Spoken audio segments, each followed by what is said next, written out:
บายดีมื้อนี้พวกเขาทีมงานยูราก็จะมาสอนวิธีการสร้างบัญชีผู้ขายเนาะในเว็บไซต์ yura.la เนาะทำอิฐก็แม่นเข้ามาหน้าทำอิฐเลยเนาะ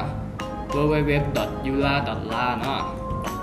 ปัจจุบันนี้ก็เป็นภาษาลาวอยู่แล้วเนาะสำหรับผู้ที่ต้องการเปลี่ยนภาษาแม่นมาเลือกที่การ์ตูนได้เลยเนาะในหน้าเว็บก็จะเป็นแบบนี้เนาะเราจะเห็นรูปคนเนาะแม่นเฮาคลิกใส่คนกาบวกเนาะแม่นสมัครบัญชีเนาะเข้ามาก็จะเป็นหน้าให้กรอกข้อมูลเนาะ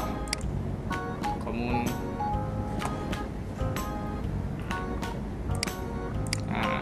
แล้วมิดแมนใส่อีเมลเนาะอีเมลนี่ขอย้ำเนาะว่าต้องเป็นเมลที่เอาใส่การได้เนาะหรือเข้าเมลได้นั่นเองเนาะเพราะเราต้องได้เข้าไปคอนเฟิร์มเมลอีกครั้งหลังจากสมัครแล้วใส่ไปเลยตรวจเบิ่งว่าอีเมลที่เขาใส่ถูกแล้วบ่ตามด้วยรหัสเนาะรหัสสำหรับผู้ที่จื้อยากเนาะก็ใส่รหัสง่ายๆก็ได้เนาะเจ้า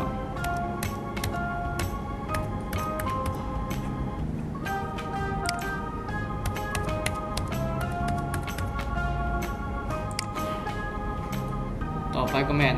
รายละเอียดการติดต่อของฐานเนาะเขาใส่สื่อของเขาผู้ขายหรือสื่อห้านก็ได้เนาะตัวอย่างจะใส่ว่าทดลองเนาะเบอร์มือถือเนาะเบอร์มือถือดีแท้อยากให้ใส่2 อันเนาะสำหรับเบอร์1ที่ติดต่อบ่ได้ก็จะมีเบอร์สำรองเนาะเมื่อลูกค้าต้องการที่จะซื้ออะไรเขาจะได้ติดต่อได้เนาะถ้าเบอร์1เกิดปัญหาเรามีเบอร์สำรองไว้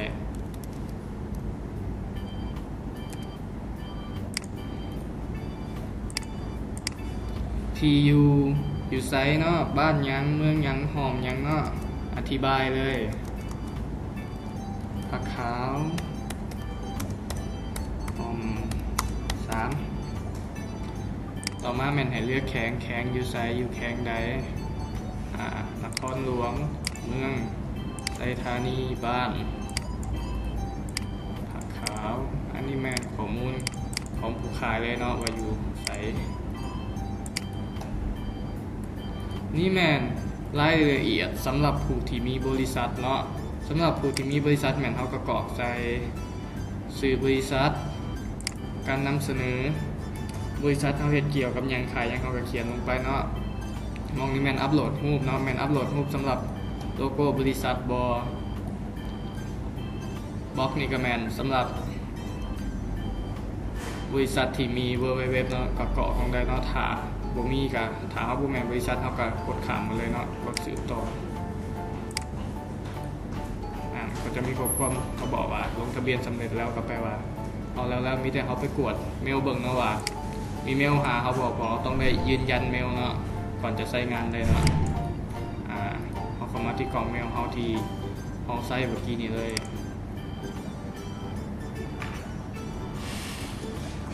เขาก็จะเห็นข้อความเขาเนาะเป็นข้อความจากyura.laเลยเนาะคลิกเขาเลยหลังจากนั้นแมนจะเป็นข้อความแบบนี้เนาะเขาก็คลิกเขาลิงก์ยาวๆนี่เลยเขาก็ทาสีเอาเลยคลิกขวาเปิดในหน้าใหม่เลย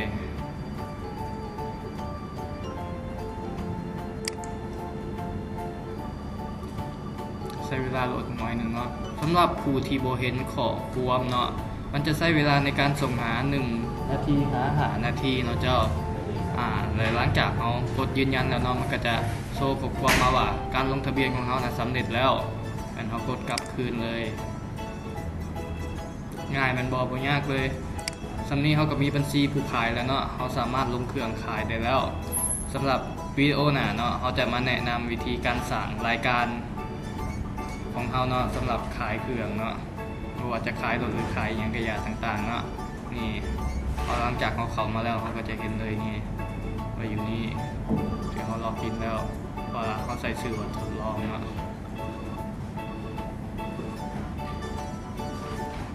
สำหรับ